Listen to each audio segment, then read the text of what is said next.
What's up, everyone? In this video, we're going to be talking about Draftkings stock and some interesting news that came out recently.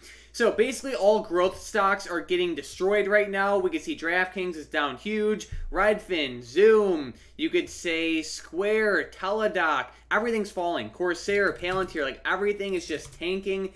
Palantir's at like multi-month lows. Corsair, everything's getting destroyed right now, and the market's just tanking. But specifically, I want to talk about Draftkings because it's one of my favorite stocks, and then two, I talk about it all the time, and there's some pretty interesting news to go along with it right now. So if we look at the news article right here, we can see legendary short seller Jim Chanos reveals he is betting against Draftkings and DoorDash.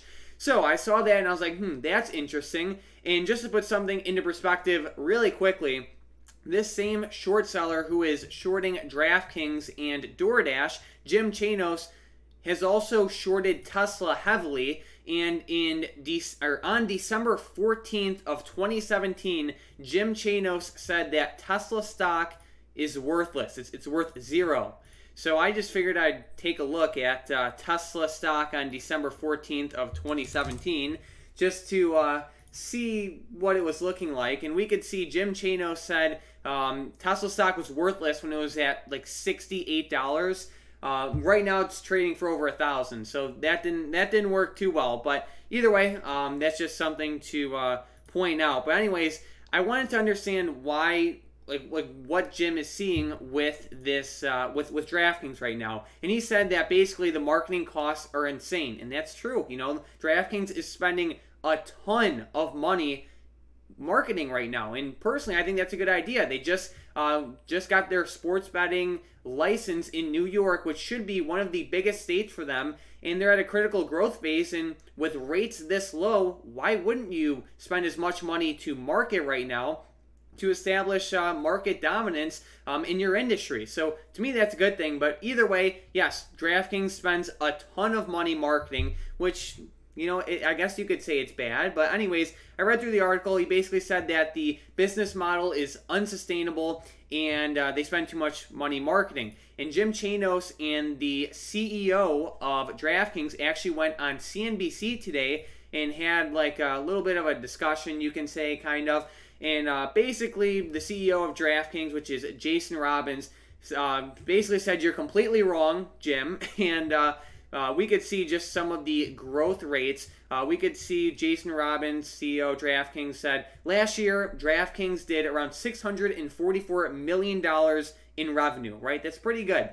This year, they are set to do $1.2 billion in revenue, which is almost a 100% growth, you can say, or a 100% gain, which is awesome. And, you know, when you have small companies, like let's say you had a company that was doing $30 million in revenue, and let's say the next year they did $60 million. Yeah, that's awesome, but it's easy to have those huge, like 100% growth like goals when you're a small company. But when you're doing $644 million in revenue, and when you go to $1.2 billion, like that's even more impressive because it's such a larger number. And when you look at, you know, DraftKings map right here, this is straight from DraftKings.com, we can see that most states aren't even like DraftKings isn't even in most states yet, you know. And like some of the most notable states like Florida, Texas, you could say Nevada and California, like DraftKings isn't even there yet, you know. And still, like, there's just so much growth potential, and they just recently got their sports betting license in New York. And basically, ever since DraftKings basically DraftKings has been consistently saying that they expect to be profitable in each state within a 2 to 3 year time span, right? And they've been pretty consistent saying that, and that's, you know, I guess you could say it's pretty typical. But basically, what's happening right now is DraftKings is spending a ton of money marketing.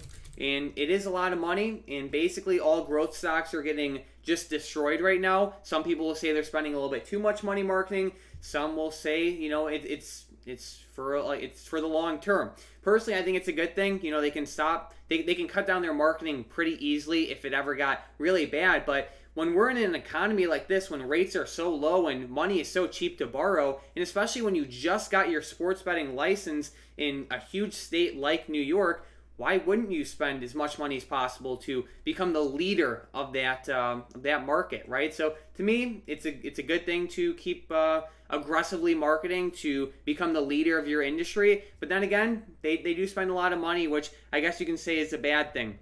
But overall, like when we look back at other companies, like we could see Tesla, like they only just recently had their first profitable year, right? So I just feel like Jim's argument is pretty flawed.